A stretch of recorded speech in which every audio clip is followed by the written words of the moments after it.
Good evening and welcome to the Bhagavatam. Today we're on the 12th canto, chapters 5 and 6. This is when you have Shukdev Goswami and giving his final instructions to King Parikshit. The great sage Shukdev was speaking the Bhagavatam for 7 days. The 7th day has now arrived. And on this 7th day, it was due to the curse of Shringi, that the Brahmin boy, that King Parikshit was going to die. He was cursed to be bitten by a snake. And we're going to hear all about that today. So there are these parting words that the sage Shukdev is giving to the king. And as you can see, the king has given up his entire kingdom. And he has come into the forest and he is listening to these sages day and night. The Bhagavatam has been going on. Shukdev Goswami says, this Srimad Bhagavatam has elaborately described in various narrations the supreme soul of all that be. Who is that supreme soul? The personality of Godhead, Shri Hari, for whose satisfaction Brahma is born and from whose anger Rudra takes birth. So interesting. People think that God is only all peace and love. No, he has anger. He has fear. He has every emotion that we have.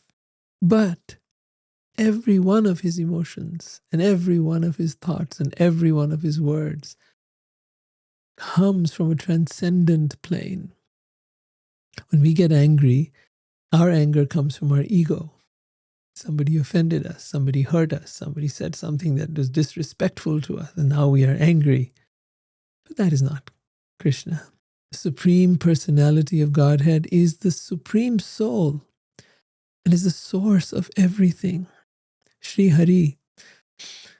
So Shukadev says, O king, give up the animalistic mentality. What's an animalistic mentality? Like the mentality of an animal, of thinking, I am going to die. Unlike the body, you have not taken birth. Try to understand what he's saying. I want to be very sure you get this. He says, this is the way an animal thinks when they think, I am going to die. He says, unlike the body, meaning it's true, the body is going to die. But unlike the body, you, the soul, the actual person residing in the body, you have not even taken birth. Krishna says that in the Gita. Never was there a time when I did not exist, nor you. And never will there be a time when we shall cease to be. The soul is unborn, eternal, immutable, indestructible, is not affected by time. That which you are has never taken birth and will never die. Only the body took birth and the body dies. So he says to the king, unlike the body, you have not taken birth. There was not a time in the past when you did not exist and you are not about to be destroyed. So this eternal wisdom is being spoken by the sage Shukadev. In the purport, we see that it says in the end of the first canto, Canto 1, chapter 19, text 15, King Parikshit himself stated, O Brahmins, just accept me as a completely surrendered soul. So he had said to the sages that were there, please accept me as a completely surrendered soul. Why would he be surrendered? Because it is only in a state of surrender that we can receive. Surrender is not about giving up something. Surrender is a place of realizing that I am not all that I think I am. I'm not that great. I'm not that special. I'm not that unique. I'm not that powerful. I'm not that, whatever you think you are. I am not what I think I am. It is the realization of our insignificance, our dependence, not independence, dependence. And with that, we come to a place of humility. We recognize that we are dependent on everything, on the sun, on the moon, on the stars. We are dependent upon nature. We're dependent upon the air we breathe. We're dependent on this body. We're dependent upon the community, the society we live in. We are constantly dependent. And yet we think we're independent. That is the grand illusion. We think we know when in fact we know little to nothing. We're absolutely foolish. Today, in the day of AI, we have been shown how foolish we are, how little we know. Some machine has been created that knows everything, and we are left dependent on it. So when one realizes one's insignificance and one realizes one doesn't know and one gives up the arrogance of the ego, then one surrenders to a spiritual master, a highly evolved being, and says, guide me. Tell me, what is the nature of reality? What is the nature of truth? What have I been missing out on? What have I not understood? Tell me about my illusions. Tell me about how I have wasted my life and what can I do about it? So King Parikshit says, O Brahmins, just accept me as a completely surrendered soul and let Mother Ganges, the representative of the Supreme Lord, also accept me in that way. For I have already taken the lotus feet of the Lord in my heart. Let the snake bird or whatever magical thing the Brahmin has created bite me at once. I only desire that you all continue singing the deeds of Lord Vishnu. So he's not afraid of death at all. He knows he's been cursed to die in 7 days by this magical snake bird, the Taksh. I think I've got that wrong. So even before hearing the Srimad Bhagavatam, King Parikshit was a great devotee, a Mahabhagavat, a pure devotee of Lord Krishna. There was actually no animalistic fear of death within him. But for our sake, the great sage Shukadev is speaking very strongly to his disciple Parikshit, just as Krishna speaks strongly to Arjuna in the Bhagavad Gita. So, when he says that this is animalistic mentality to think that I'm going to die, right? So that's what he's referring to. Of course, the king knows better than that, far better than that. He has lived his life with full awareness of this fact that there is no birth or death, nor having once been can be ever cease to be. Then Shukadev says to Parikshit, he says, you will not take birth again in the form of your sons and grandsons, like a sprout taking birth from a seed and then generating a new seed. Rather, you are entirely distinct from the material body and its paraphernalia, in the same way that fire is distinct from its fuel.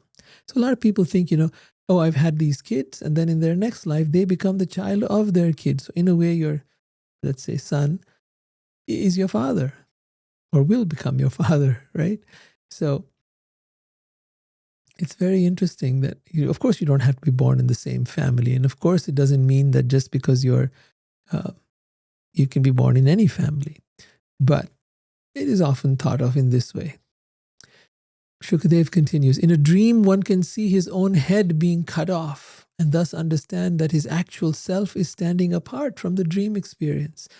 In a dream, you may experience if your head is cut off, but then you're still watching it. You're still witnessing it. So where are you? Who are you? Similarly, even while awake, one can see that his body is a product of the 5 material elements. Therefore, it is to be understood that the actual self, the soul, is distinct from the body. It observes and is unborn and immortal. Now, in near-death experiences, this has been proven hundreds of times where people have left their body, had a near-death experience, and when they've left that body, they've been able to witness the body. They've been able to see what the people in that room were doing, the doctors, the anesthesiologists, the nurses. They're able to see and hear everything, even though they're supposedly brain dead, even though their heart might even have stopped. They've even been able to go into other rooms in the hospital to the restaurant where their parents were sitting and having a conversation. They've been able to go all the way there. They've been able to go back to their home and see what their wife and child were doing there. And then they've come back into the body. And sometimes this has gone on for many minutes and many hours even. I met someone who had claimed that he had been declared dead for 9 hours. Still he came back. It kept him on the ventilator and everything else, but it's quite incredible how the soul can leave the body and then come back. So we know from that the soul is the one who is actually inhabiting the body, and that only when it leaves permanently is there death.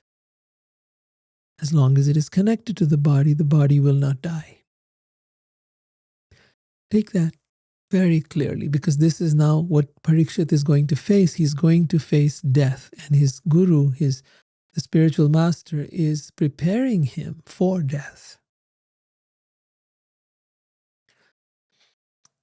In the purport, he says, the purpose of Srimad Bhagavatam is spiritual liberation and not the prolonging of the illusion of bodily identification.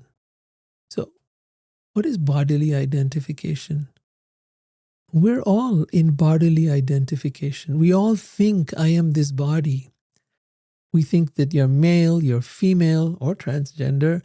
You think that you are black or white, or you're American or Indian or Chinese or Japanese or whatever it might be, European, and you're very proud of your heritage. But this is just one body out of millions of bodies that you've had.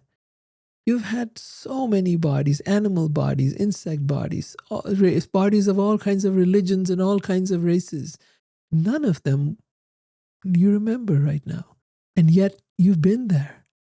You've been in a body where you were a good person, a saintly person. You've been in a body where you were an absolute terror to the world. You've killed people, you've raped people, you've done all kinds of things. And yet you are here today. Shukadev continues, when a pot is broken, so think of a clay pot. When a pot is broken, the portion of sky, the portion of air that is within the pot remains as the element sky, just as before.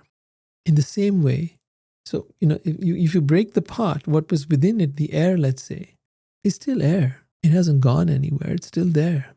In the same way, when the gross and subtle body die, the living entity, gross and subtle body means the physical body, the subtle body means the psychological body. So when the gross and subtle, that means the physical and the psychological body die, actually the subtle body doesn't die. The subtle body goes with the soul to the next life. The living entity within resumes his spiritual identity. So when you leave this body, the physical body, you resume your spiritual identity. At that point, you're aware of things in a way you weren't aware of when you were in this body. I've done hundreds of past life regressions and seen this with my clients. That when the soul leaves the body, they're in a state of tremendous awakening, tremendous enlightenment, no matter what they were in this life. Then Shukdev says, the material bodies, qualities, and activities of the soul are created by the material mind. So the soul is sitting dormant. And then the activities, the qualities, your personality, all of that is created by your mind. When you die, all that is dissolved.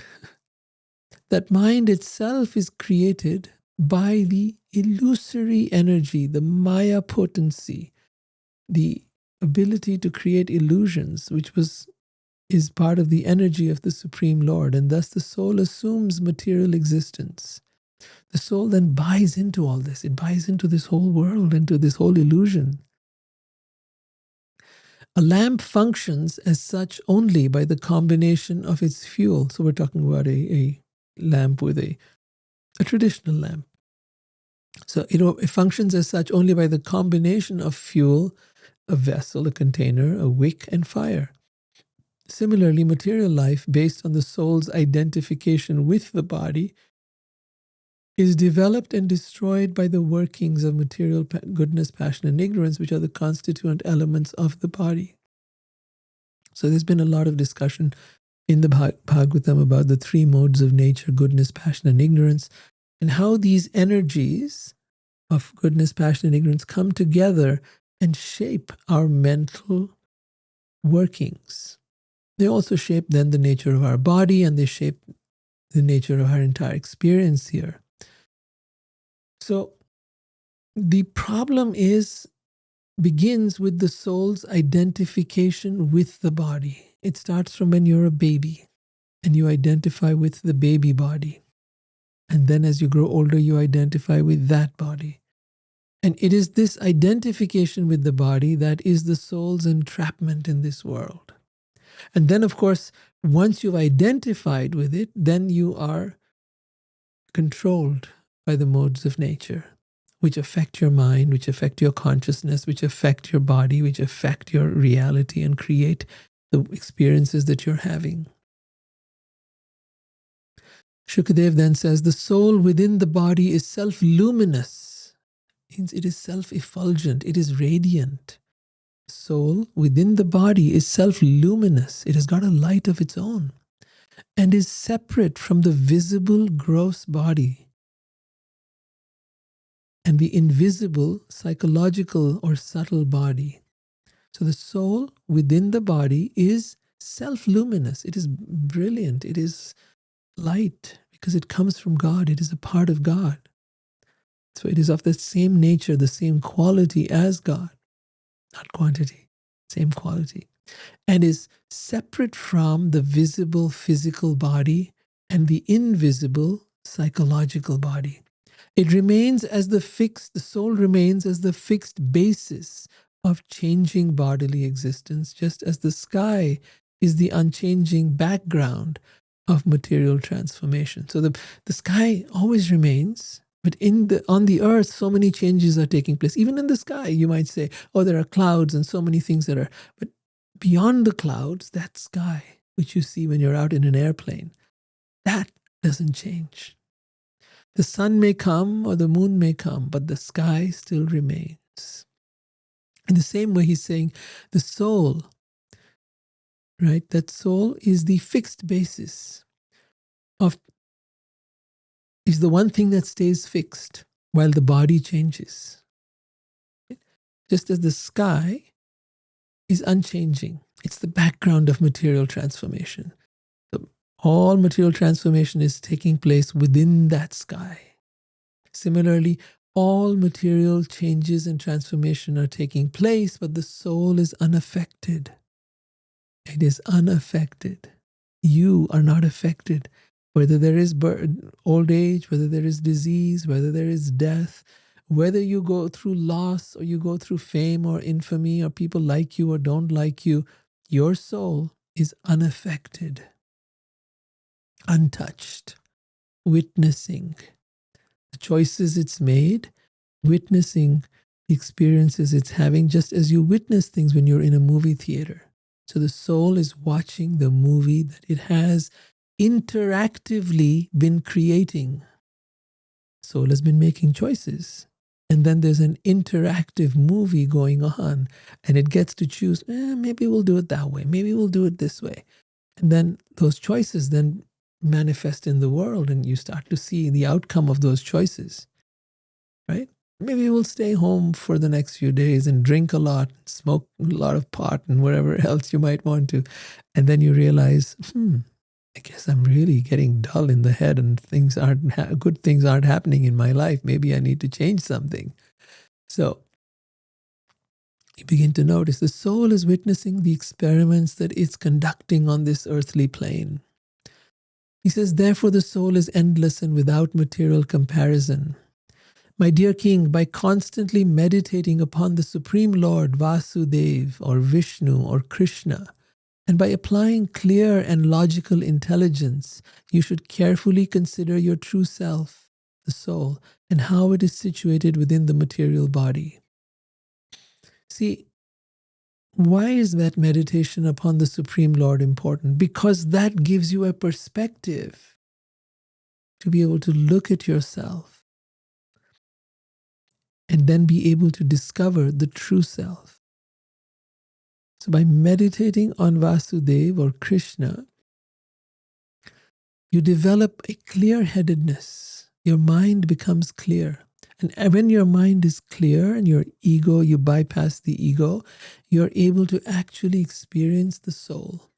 And then you're able to see how it is situated within the material body and how it's having these experiences, but it's not actually you. Shukadev then says, the snake bird, Takshak, sent by the curse of the Brahmin, will not burn your true self. So there is a snake bird, right, which is going to kill the king in a matter of few hours or minutes. I'm not sure how long it is going to be, but within that day. They are on the last of the 7 days. So snake bird Takshak, sent by the curse of the Brahmin, will not burn your true self or your soul. The agents of death will never burn such a master of the self as you. So he's now explaining how evolved of a person Parikshit is, King Parikshit. And he's a master of the self, master of the soul, master of his senses. That is what makes one a powerful human being. Not how much money you have, not how much fame you have, but are you a master of your senses, of your mind? Are you a master of your responses? Are you a master of this entity that you live in? To the degree you have mastered this, you will then be able to access that which you are, the real self. So he says, the agents of death will never burn such a master of the self as you, for you have already conquered all dangers on the path back to Godhead. So we are all on this path back to Godhead, back to the abode of God. And that abode is beyond the material world. We live there in with non-physical forms.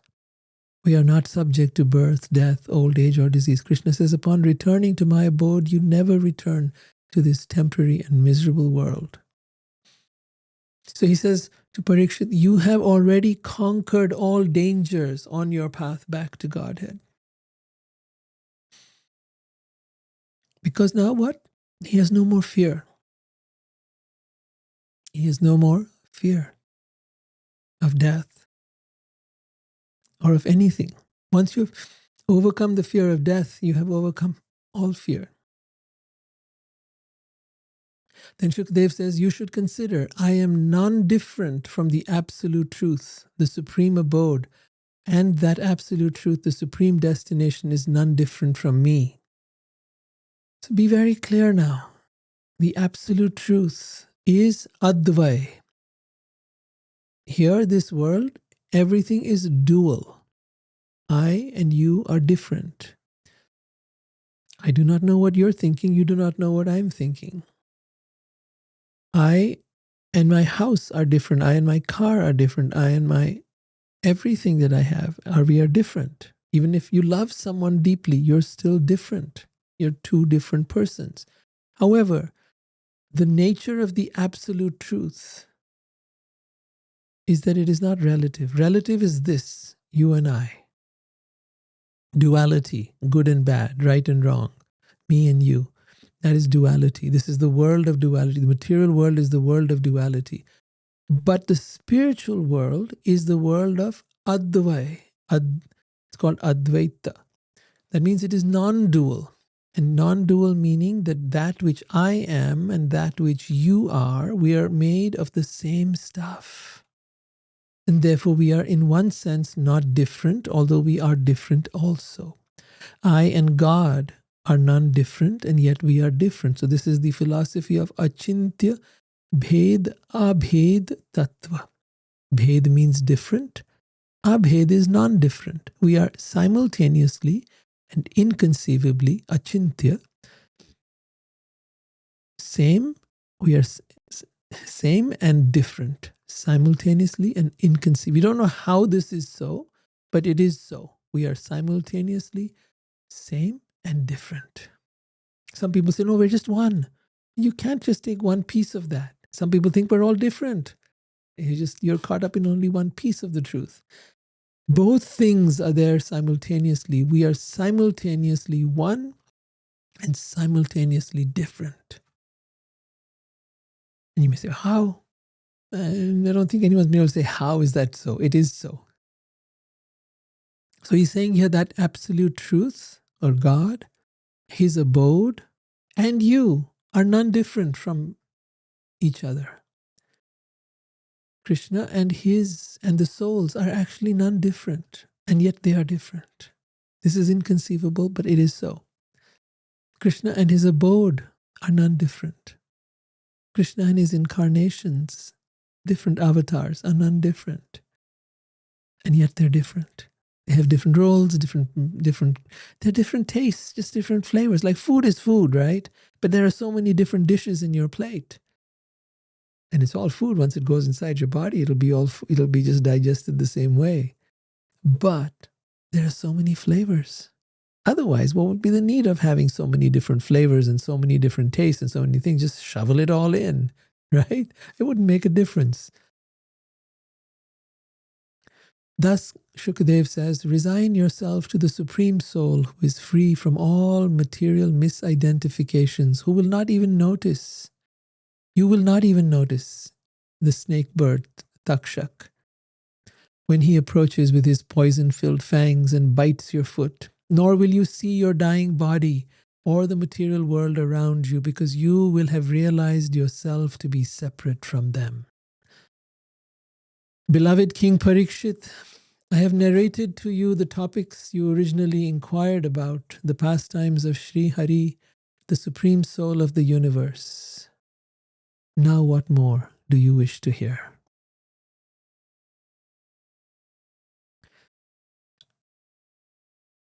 Now, after hearing all that was narrated to him by the self-realized and equipoised Shukadev, the son of Vyas, King Parikshit humbly approached his lotus feet. Bowing his head down upon the sage's feet, the king who had lived his entire life under the protection of Sri Vishnu, Krishna, folded his hands in supplication and spoke as follows. King Parikshit said, I have now achieved the purpose of my life, because a great and merciful soul like you has shown such kindness to me. You have personally spoken to me this narration of the Supreme Lord Hari, who is without beginning or end. Let's take this for a moment and see. I have achieved the purpose of my life. I know a lot of people inquire, well, what is the purpose of my life? And the great King Parikshit is explaining it here. What is the purpose of human life? The purpose of human life is not to become a multimillionaire. The purpose of human life is not to have a wonderful wife and children and family. The purpose of life is not to leave behind a legacy, to be known for something, to invent something, to create something, to do something, to be something, to have something. No, all of that is temporary. Everyone who had something, became something, has been forgotten. A few people here and there, maybe you quote them or whatever else. You might quote Shakespeare, you might quote an Einstein, or you might quote somebody like that, or whoever. But the point is they're forgotten. Forgotten in the sands of time. The purpose of life is none of these things that we think about. The purpose of life is very clearly defined here. He says, you have personally spoken to me this narration of the Supreme Lord Hari, who is without beginning or end. That kindness that was shown upon the great King Parikshit, to hear about the Supreme Lord Hari, Krishna, that is the purpose of life. King Parikshit says, I do not consider it at all amazing that great souls such as yourself, whose minds are always absorbed in the infallible means one who has no flaws, the infallible personality of Godhead, show such mercy to the foolish conditioned souls, tormented as we are by the problems of material life. I have heard from you this Srimad Bhagavatam, which is the perfect summary of all the Puranas and which perfectly describes the Supreme Lord, Sri Krishna, who is also called Uttama Shloka, one who is described with the greatest of poetic verses. So the king Parikshit, even though he had everything, he was a powerful and rich and wealthy king. He recognizes that he has now attained the goal of life. His riches were not the goal of life. His power was not the goal of life. His handsome body was not the goal of life. The women he had was not the goal of life. This meeting with the great sage Shukadeva and hearing from him the descriptions about the Supreme Lord, Sri Krishna, that hearing, Shravanam, Kirtanam, hearing and chanting about the Supreme Lord, that is the greatest goal of life. And hearing it not just from some book, not just reading some ordinary text, but hearing it from a self-realized soul, that is important. Because that self-realized soul's words, when they enter into your ear and into your heart, they pierce the coverings of material existence and they open you up to the divine realm. This cannot happen just by ordinary mundane scholarship. You can pick up even the best of books.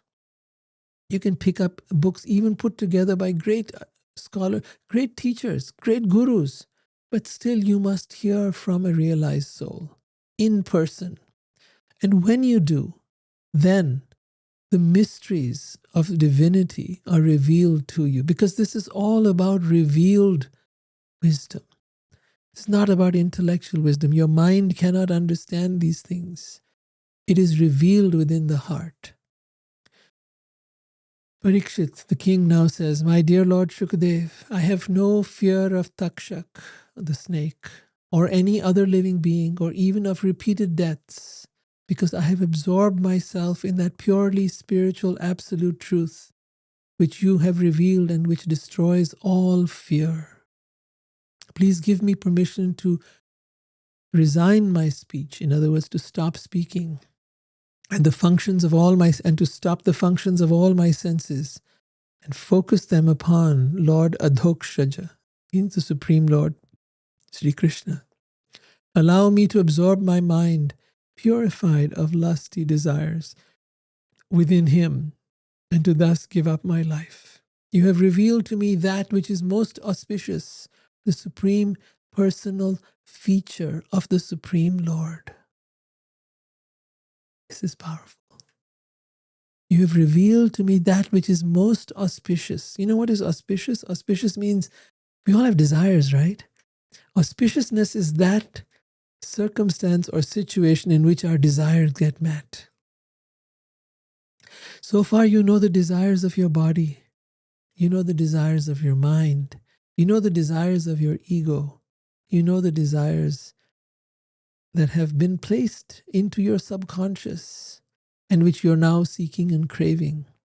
But when you hear about the Supreme Lord again and again and again, then he becomes the object of your desire. And he becomes the most auspicious. Because when you have him, you have everything. When you have the source of all that is, then there is nothing further that you need. There is nothing more that you desire. Think of something that you have gained after which you wanted nothing else. It cannot happen in this world. It does not happen in this world. Even a person meets someone very wonderful and falls in love with them, but they over time they will start wanting and desiring other attractive persons too. It is but natural.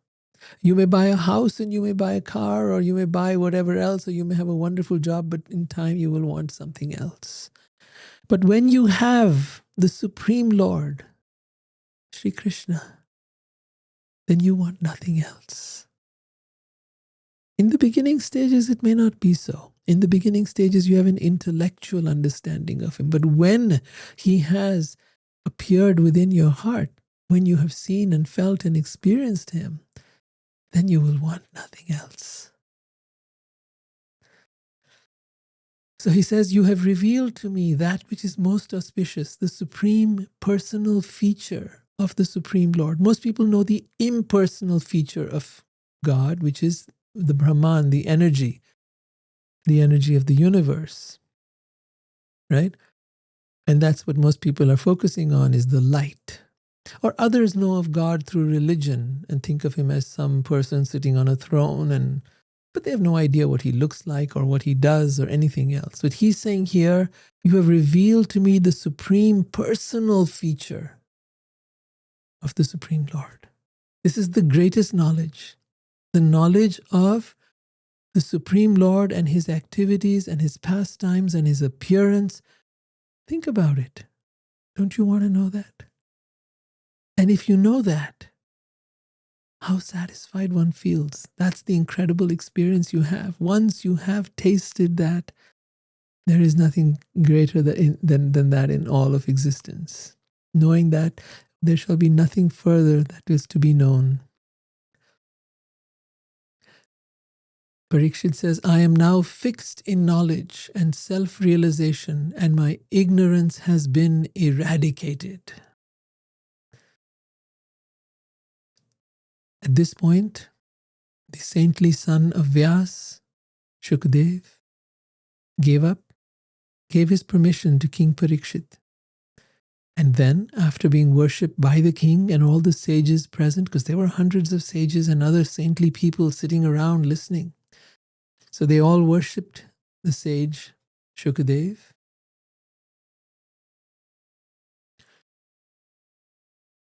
And after that, he got up and departed from that place.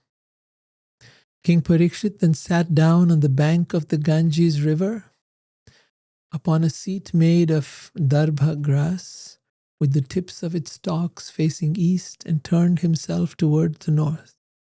Having attained the perfection of yoga, he experienced full self-realization and was free of material attachment and doubt.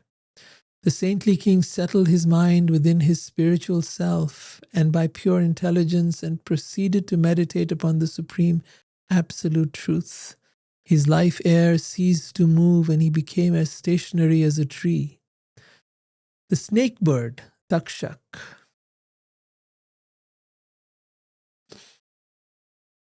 who had been sent by the angry son of a Brahmin, was going towards the king to kill him when he saw Kashyap Muni on the path. So the great sage Kashyap appeared on the path of that snake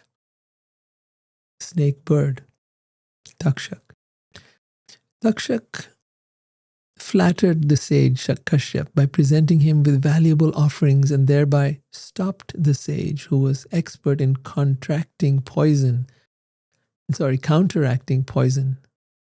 and from protecting the king.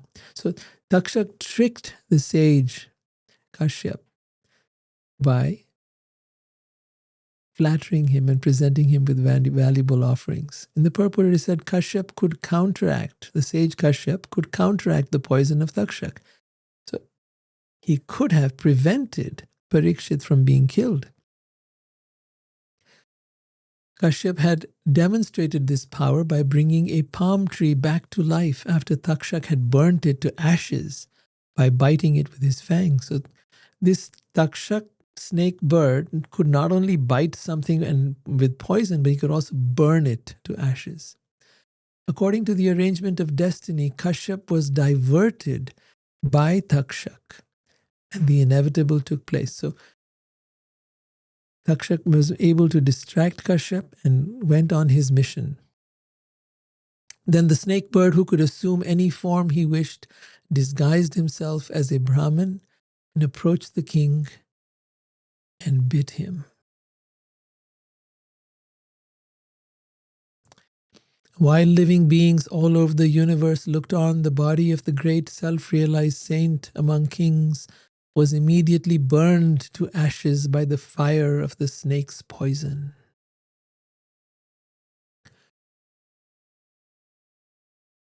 There arose a terrible cry of lamentation in all directions on the earth.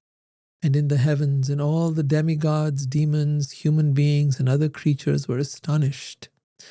Kettle drums sounded in the region of the demigods, and the celestial Gandharvas and Apsaras sang. The demigods showered flowers and spoke words of praise. Wait a minute. A great king has just died. Why is everyone celebrating? That is because his disappearance from this earth is a great occasion of celebration.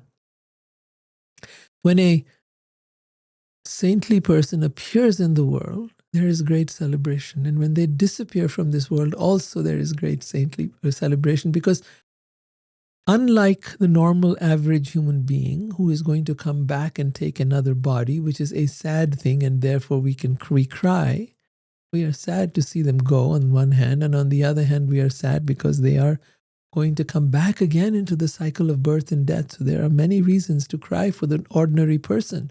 But when a saintly person, a highly evolved being, leaves this body, he is going back to the kingdom of God. And therefore there is great celebration. Now, King Parikshit's son, hearing that his father had been fatally bitten by the snake bird, Takshak, the son of Parikshit, whose name was Janmejaya,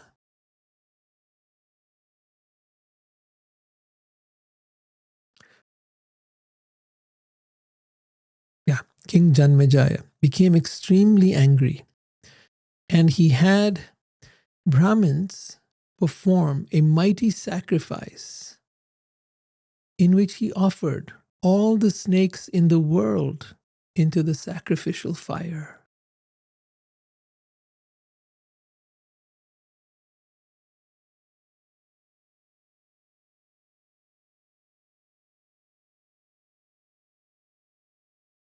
When Takshak saw even the most powerful serpents being burned in the blazing fire of that snake sacrifice, he was overwhelmed with fear and approached Indra for shelter. You see, they were doing a fire sacrifice, the Brahmins, in which all the snakes were being killed. And Takshak knew it was only a matter of time before the Brahmins' mantras would also bring him into that fire and he would die. So he took shelter of the king of the Devas, of the demigods, Indra. Now when King Janmejaya, that's Parikshit's son, did not see Takshak entering his sacrificial fire, he said to the Brahmins, "Why is not Takshak, the lowest of all serpents, burning in this fire?" The Brahmins replied, "O best of kings, the snake Takshak has not fallen into the fire because he is being protected by Indra, whom he has approached for shelter. Indra is holding him back from the fire." At this point, the intelligent king, Janmejaya, hearing these words, replied to the priests, "Then, my dear Brahmins, why not make Takshak fall into the fire along with his protector Indra?" Oh my gosh, now he's wanting that Takshak and Indra fall into the fire and be destroyed. Hearing this, the priest then chanted the mantra for offering Takshak together with Indra as an oblation into the sacrificial fire.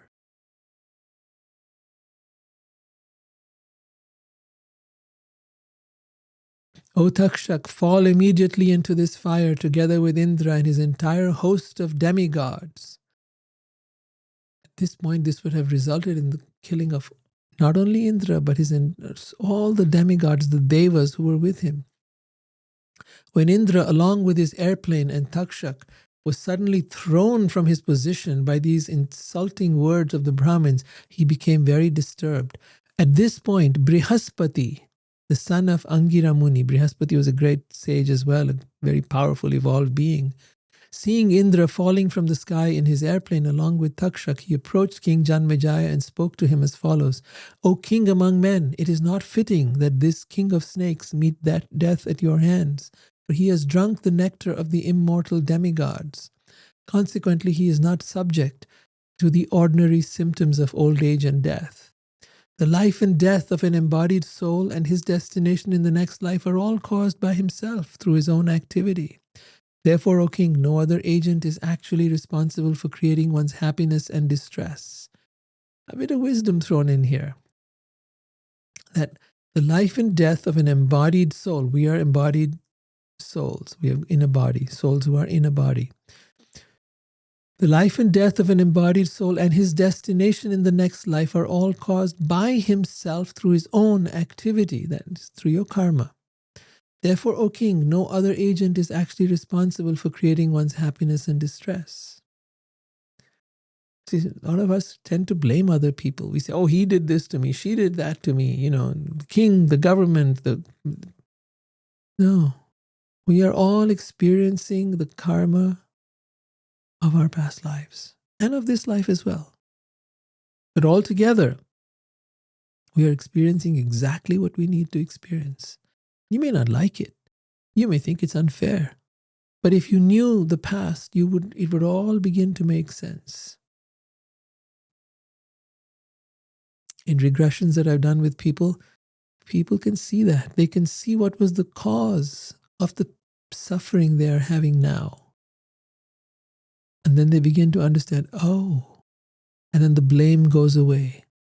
They stop thinking of anyone else as being the cause of their happiness and distress because they now realize, I am the cause of my own happiness and distress. My actions in the past have led me to this experience in the present. I am reaping the fruits of my karma. And because I am reaping the fruits of my karma, I need to become aware of my actions in the present so that I don't generate further suffering for myself. Matter of fact, it would be best if not only I don't try to just not reap bad things, but or try to get good things by doing good karma, but also that I free myself from this cycle of the karmic cycle altogether. That is wisdom. So in the purport it is written, although King Parikshit apparently died by the bite of Takshak, it was Krishna himself who brought the king back to the kingdom of God. The sage Brihaspati wanted young King Janmejaya to see things from the spiritual point of view.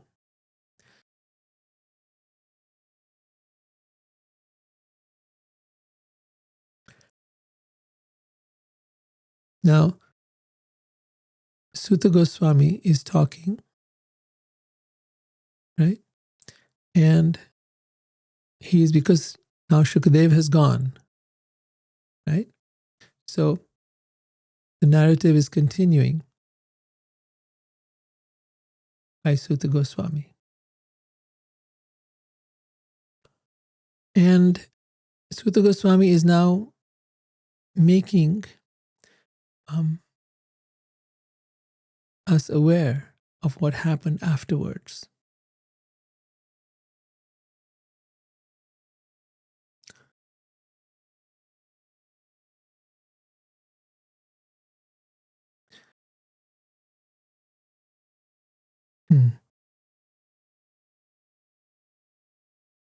And the sage Brihaspati has intervened on behalf of not just Takshak but also Indra.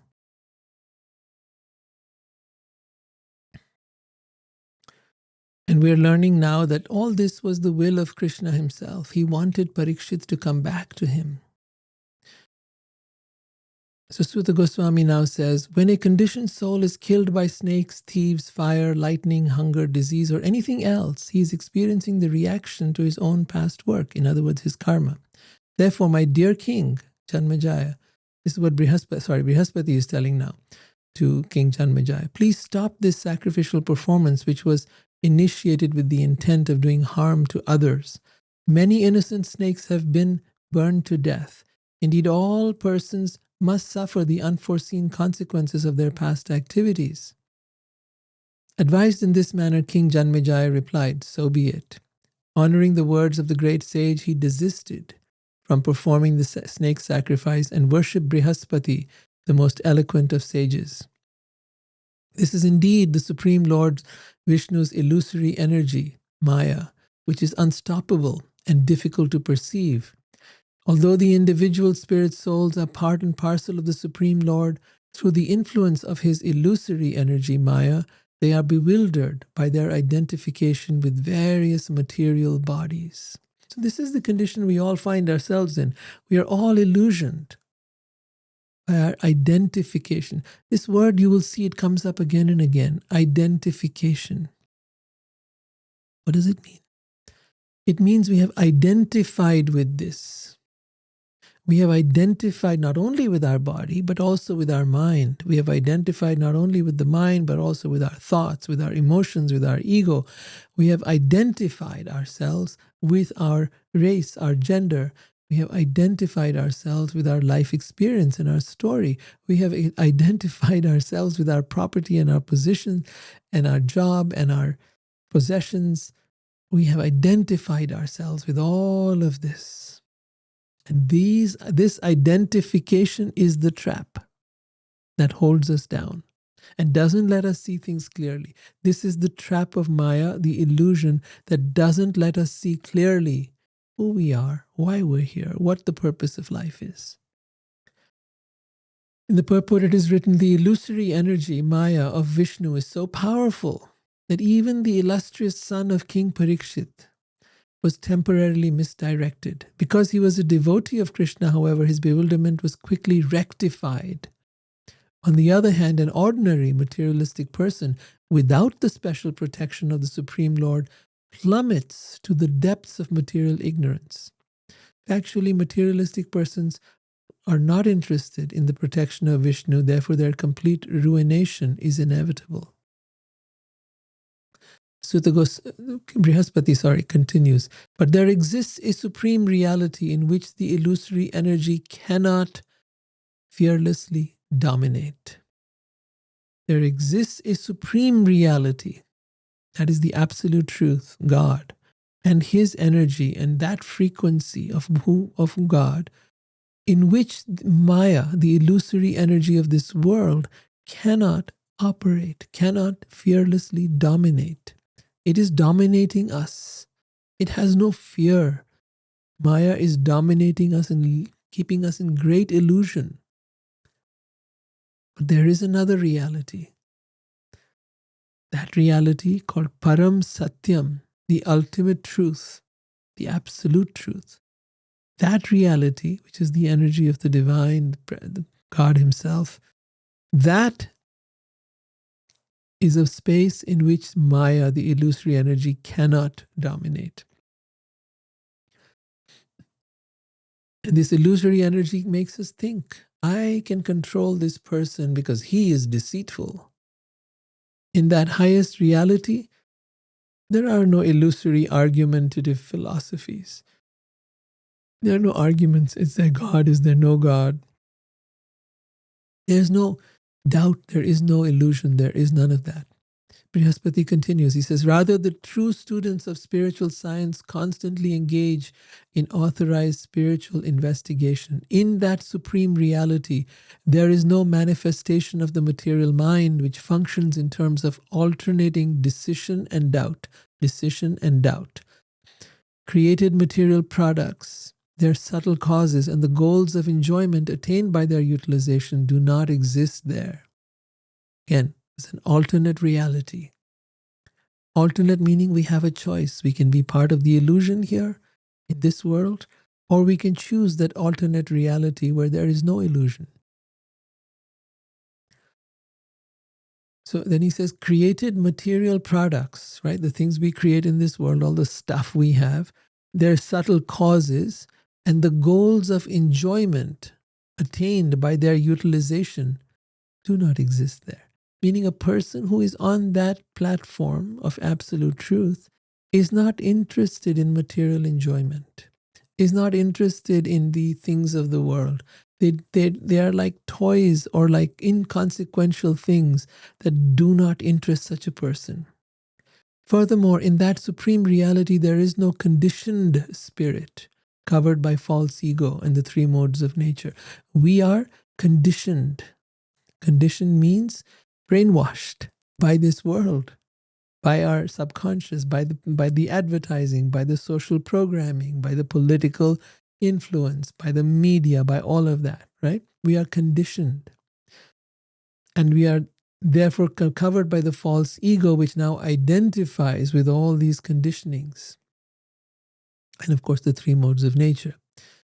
That reality, the absolute reality, excludes anything limited or limiting. There's no limiting things there. One who is wise should therefore stop the waves of material life and enjoy within that supreme truth. See, to enjoy is natural. We all want to enjoy. But you will either live this conditioned material life and suffer and have a little bit of enjoyment, but mostly suffer, or you can enter into that supreme truth, that divine, ecstatic reality, and enjoy. So the desire to enjoy doesn't go away. It is simply turned into something that is truly lasting, that is not temporary like the stuff of this world. Brihaspati continues, those who desire to give up all that is not essential, real, that is not essentially real, move systematically by negative discrimination of the extraneous to the supreme position of Vishnu. So those who desire to give up all that is not essential, not essentially real. Right? What is not essentially real? Everything of this world. Because everything of this world is temporary. And the Vedas say that which is temporary is that which is unreal or illusory. And that which is permanent or eternal is that which is real. So those who desire to give up all that is not essential, not essentially real, move systematically by negative discrimination of the extraneous, meaning I'm not this, I'm not that, I'm not that. And they move through all these misidentifications to the supreme position of Vishnu. Giving up petty materialism, they offer their love exclusively to the absolute truth within their hearts and embrace that highest truth in fixed meditation. Such devotees come to understand the supreme transcendental situation of the personality of Godhead Vishnu or Krishna, because they no longer are polluted by the concepts of I and mine, which are based on the body and home. The purport is explained the words yan neti neti indicate the process of negative discrimination. Negative discrimination, neti neti, which is I'm not this, I'm not that, I'm not the body, I'm not the mind, I'm not the ego, I'm not my house, I'm not my car, I'm not this, I'm not that. And eventually you keep on going through that until you get to the absolute truth. There's a process of rejecting all that is superfluous, superficial, and relative. Throughout the world, people have gradually rejected the ultimate validity of political, social, and even religious truths. But because they lack Krishna consciousness, they remain bewildered and cynical. However, as clearly stated here, param padam vaishnavam amanati tat.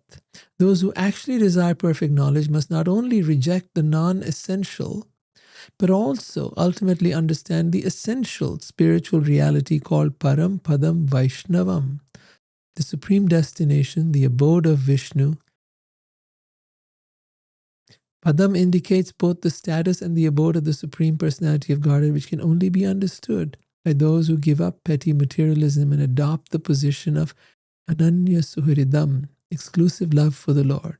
Such exclusive love is not narrow-minded or sectarian, because all living entities being within the Supreme Lord are automatically served when one directly serves the Supreme Entity. It's very clear pointed here. The such exclusive love for the Supreme Lord is not narrow-minded or sectarian. It's not that my God is better than your God. No, God is God. It doesn't matter my God or your God. There is no such thing as my God and your God. That is completely man-made nonsense. Nor is one human being or being better than another.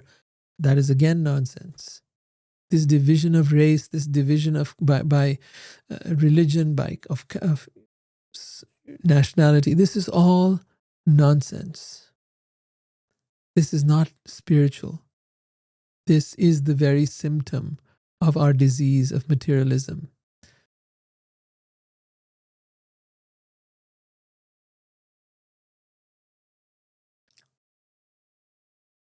This process of rendering the highest service to the Supreme Lord and to all living entities constitutes the science of Krishna consciousness, which is taught throughout the Srimad Bhagavatam.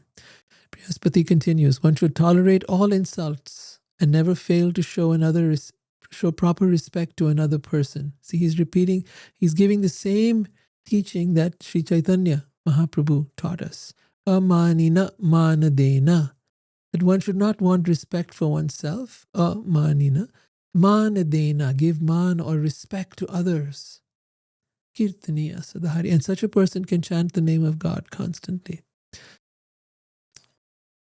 So one should tolerate all insults and never fail to show proper respect to any person. Avoiding misidentification with the material body, one should not create enmity with anyone. Because it is basically identification with the material body that causes one to create enmity with others. I don't like you because, you're different than me, or you think differently, you act differently. And that is all on the material path. There are people who think they're very religious, but then they discriminate against someone who might be gay or someone who might be of a different nationality or a different race. This is not spiritual. There's nothing spiritual, nothing religious, nothing about God in that. We are all creatures of God. Doesn't matter whether you are trans or whether you are gay or whether you are black or white or this race or this nationality. That does not matter whether you're rich or poor or whatever you might be. We are all from God. We come from Him. We belong to Him. We are no different than He is. And yet we are, of course, different as well. He then says, I offer my obeisances to the Supreme Personality of Godhead, the invincible Sri Krishna.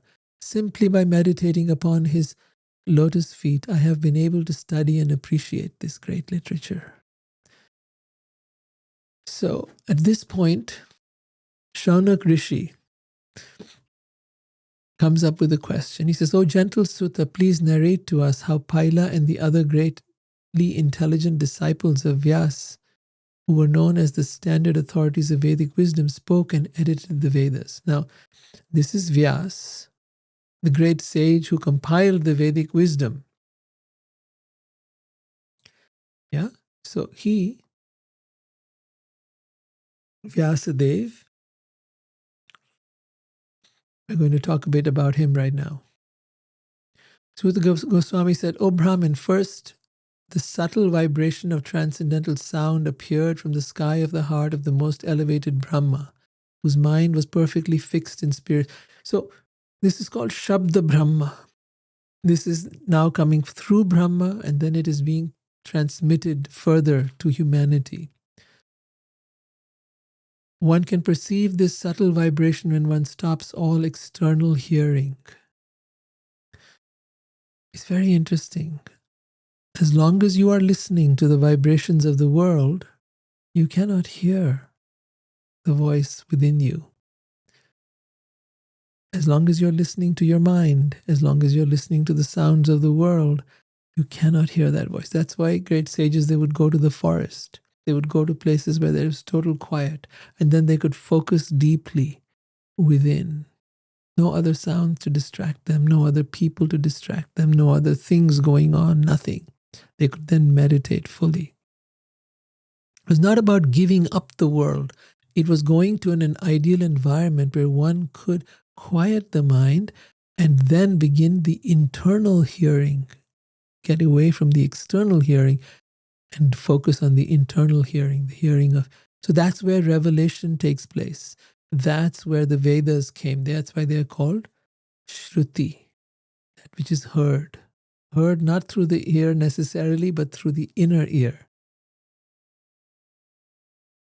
By worship of this subtle form of the Vedas, mystic sages cleanse their hearts of all contamination caused by impurity of substance, activity, and doer. Thus they attain freedom from repeated birth and death. So by listening to the words of the Vedas, mystic sages cleanse their hearts, which is another phrase used by Sri Chaitanya Mahaprabhu, where he says, Cheto darpanamarjanam, that the heart can be cleansed by millions of lifetimes of impurity, of karma, that we have accumulated, all of that can be cleansed. So then once it is, the mirror of the heart is cleansed, then we can truly see ourselves as we are, our soul as it is. We can see the soul in every other living being, and we can see the world as an expression of the divine reality, Krishna. And thus one can attain freedom from repeated birth and death. At this point, Sutta Goswami continues and he says, from that transcendental subtle vibration, right, when you're listening to that subtle vibration, arose Omkar, composed of three sounds. The Omkar has unseen. Omkar means Om. And the three sounds are A, U, M. A-U-M. A, U, M. Aum.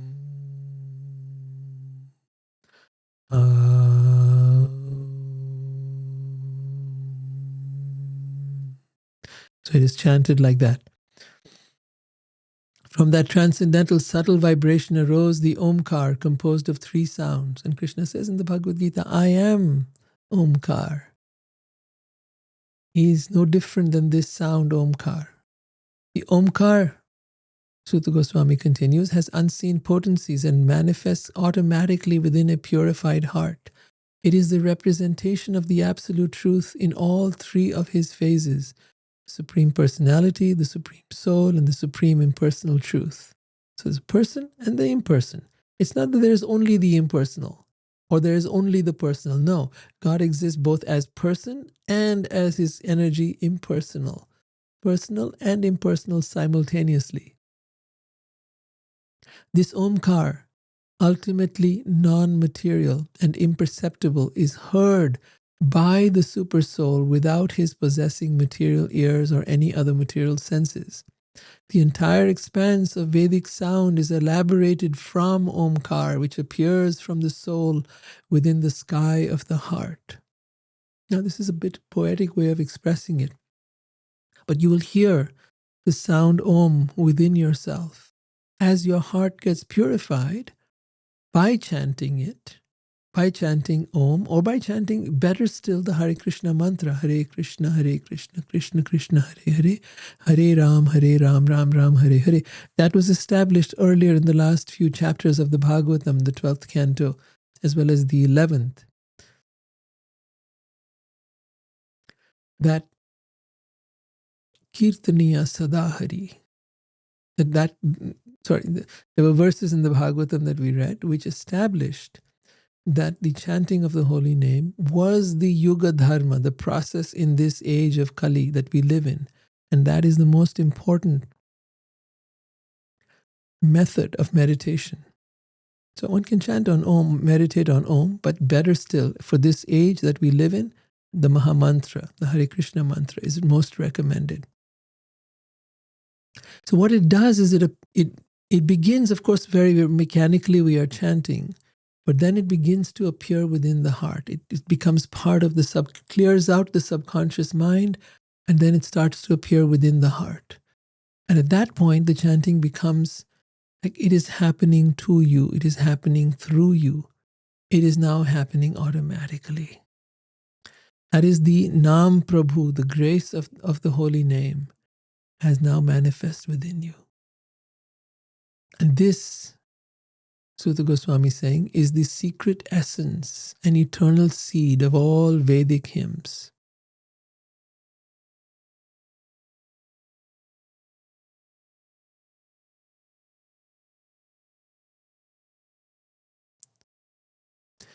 Omkar, exhibited by the three original sounds of the alphabet, A, U, Ma. These three sustain all the different threefold aspects of material existence, including the three modes of nature, the names of the Rig, Yajur, and Samavedas, the goals known as Bhur, Bhuvar, and Swar planetary systems, and the three functional platforms called waking consciousness, sleep, and deep sleep. So in other words, there's many threes that these picked up here. And all of these relate to Aum. Om. From that Omkar, Brahma created all the sounds of the alphabet, the vowels, the consonants, the semi-vowels, the sibilants, and others, distinguished by such features as long and short measure. The all-powerful Brahma, who is the creator of the universe, made use of this collection of sounds to produce from his four faces the four Vedas, which appeared together with the sacred Omkar and the seven Vyahariti invocations. His intention was to propagate the process of Vedic sacrifice according to the different functions performed by the priests of each of the four Vedas. Brahma taught these Vedas to his sons, who were great sages among the Brahmins and experts in the art of Vedic recitation. They in turn took the role of acharyas or gurus and imparted the Vedas to their sons. In this way, throughout the cycle of 4 ages, generation after generation of disciples, all firmly fixed in their spiritual vows, have received these Vedas by disciplic succession. At the end of each Dwapar Yuga comes just before Kali Yuga. At the end of each Dwapar Yuga, the Vedas are edited into separate divisions by eminent sages. So in this particular time, it was Vyas who did that, Vyasadev.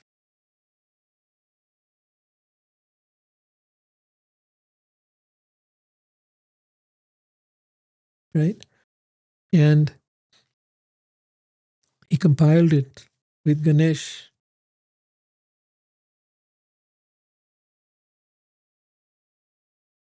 The Rig Veda, the Yajur Veda, the Sama Veda, and the Atharva Veda. So he divided the entire Vedas into 4 parts. He could observe that people in general were in Kali Yuga, the times that we're living in, which started 5,000 years ago after the disappearance of King Parikshit, rather, after the disappearance of Krishna, really. So sages like Vyas could observe that people in general were diminished in their lifespan. Our lifespan would decrease, our strength would decrease, our intelligence would decrease by the influence of time.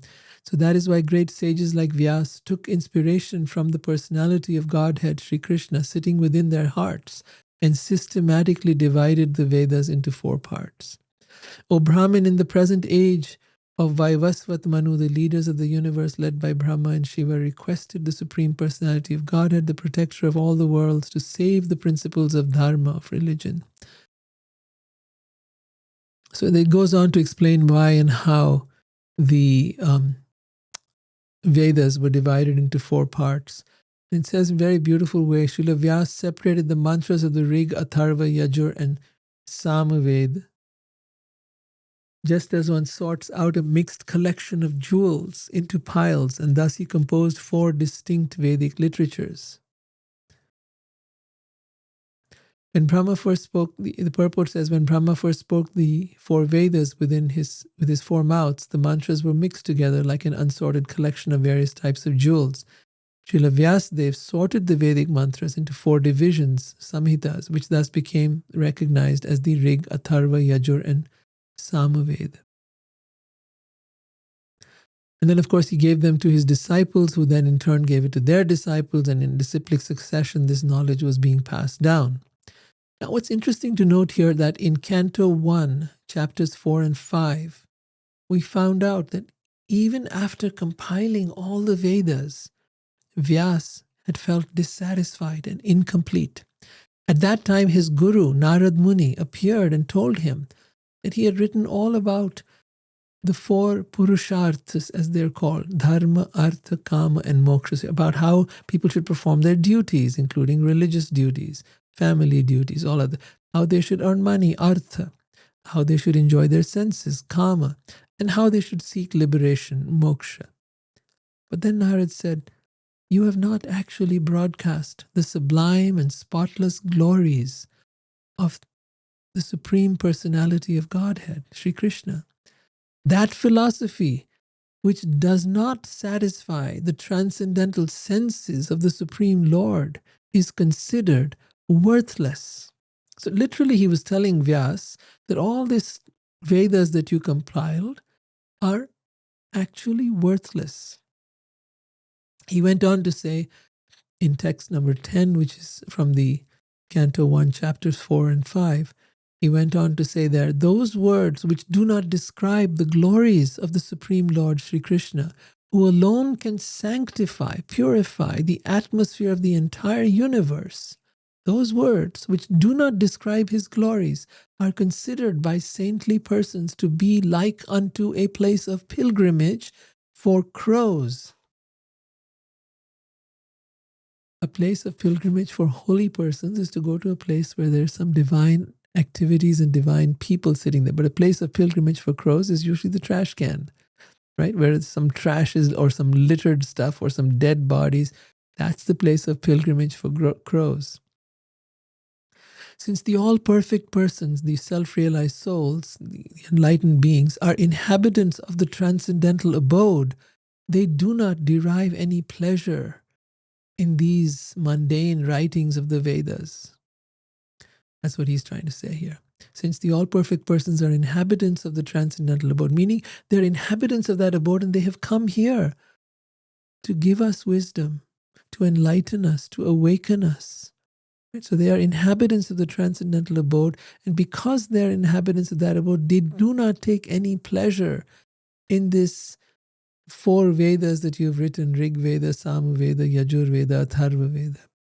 On the other hand, that literature, which is full of the descriptions of the transcendental glories of the name, fame, forms, pastimes of the unlimited Supreme Lord, is a different creation, full of transcendental words directed towards bringing about a revolution in the impious lives of the world's misdirected civilization. That's what this Bhagavatam is. Such transcendental literatures, even though imperfectly composed, are heard, sung, and accepted by purified persons who are thoroughly honest. This is real honesty, is to know and understand who we are and who the Supreme Being, the Supreme Lord is, and then to glorify Him by reading about Him, by hearing about Him, by chanting His names. Shravanam, Kirtanam, Vishnu Smaranam. Then Vyas set out to compile the Srimad Bhagavatam, which his son Shukadev narrated to King Parikshit during the last 7 days of the king's life. That Bhagavatam is best described in its opening 2 verses that reveal the ultimate vision and fulfillment of Vyasadev's work. In Canto 1, Chapter 1, text number 2, it says, Dharma projita kaitavo atra paramo nirvatsaranam satam vedyam vastavam atra vastu shivadam tapatrayon mulanam Srimad Bhagavate Mahamuni krite kim vaparerishwaraha sadayo hridya avarudhyate atra kritibi shushrubish tatkshana. And what that means is completely rejecting all religious activities which are materially motivated. Think about this. This is such a mind-blowing statement. Because everything we have thought of as religion, everything we have done in the name of religion has been materially motivated. God, please give me something. Please solve my problem. Please fix my health. Please do this. Please. That is all materially motivated. The Bhagavatam, it says here, completely rejecting all religious activities which are materially motivated. This Bhagavat Purana propounds the highest truth, which is understandable by those who are fully pure in heart. The highest truth is reality distinguished from illusion for the welfare of all. This statement is so powerful. The highest truth is reality distinguished from illusion for the welfare of all. If someone can take away the veil of illusion from our eyes, if someone can take away the illusions within our heart and within our subconscious, we will become free. So the highest truth is this: reality distinguished from illusion for the welfare of all. Such truth uproots the threefold miseries. What are the threefold miseries? Miseries caused by one's own body and mind, miseries caused by other living entities. That could be people, that could be animals, it could be insects, and miseries caused by nature.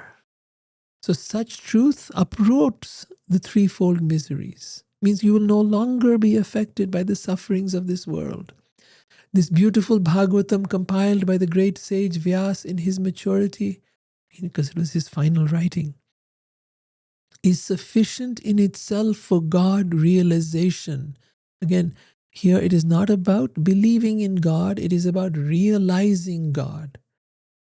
Meaning that God is revealed to you within your heart, that you experience Him here and now, see Him, enter into His pastimes, into His Leela, right here, right now. That is the potential. This beautiful Bhagavatam, compiled by the great sage Vyas in his maturity, is sufficient in itself for God realization.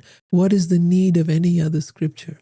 As soon as one attentively and submissively hears the message of Bhagavatam, by this culture of knowledge, the Supreme Lord is established within his heart.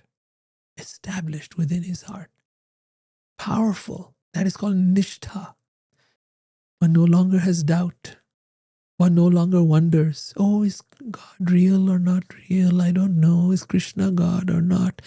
When you read the Bhagavatam, the Supreme Lord, Sri Krishna, is established within your heart. The next verse says, Nigama kalpataror galitam phalam. This galitam phalam is such a beautiful term. The ripened fruit. Shukhamukhad amrita dravya samyutam pibata bhagavatam rasamalayam muhuraho rasika bhuvibhavakaha. This book is Srimad Bhagavatam is for the rasik, for the person who wants that higher taste, that most ecstatic and powerful and beautiful wisdom. Not just wisdom that is intellectual, but wisdom that is full of rasa. Rasa is a sense of ecstatic taste of something so sublime and beautiful that there is nothing like it in the world.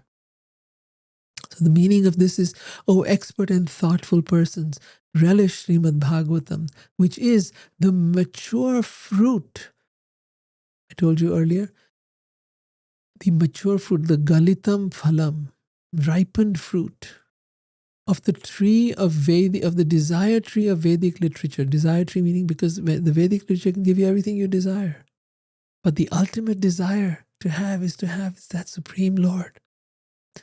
So relish Srimad Bhagavatam, the mature fruit of the desired tree of Vedic literature. It emanated from the lips of Sri Sukadev Goswami. Therefore, this fruit has become even more tasteful, although its nectarian juice was already relishable for all, including rasik or liberated souls.